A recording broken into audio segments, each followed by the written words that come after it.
Hello, I'm Ken Moraif, and thank you for joining me for the Money Matters financial tip on what is the best investment to fight inflation with.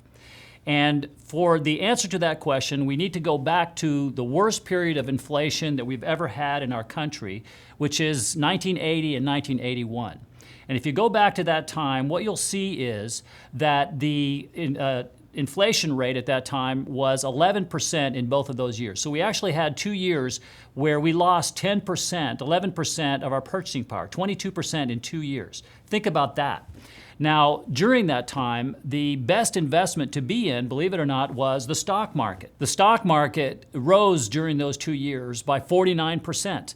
That's compared to the 22% that we had with inflation.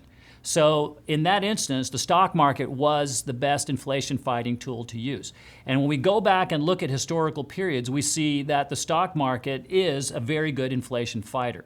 The problem is that eventually what happens is that inflation becomes so heavy that it causes the economy to go into a recession. And when that happens, the stock market collapses. So the stock market is a very good inflation fighter during the beginning phase of the inflationary cycle, but eventually it becomes a very bad investment. And in 1982, we saw the stock market dropped precipitously and had a terrible bear market after that nice run-up.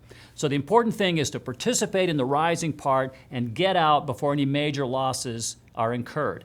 And in our firm, we have what we call an exit strategy. We've created other videos for you to watch where you'll see more about that. So thank you for joining me for our financial tip. I hope it was beneficial, and make sure you watch all the others for more ideas.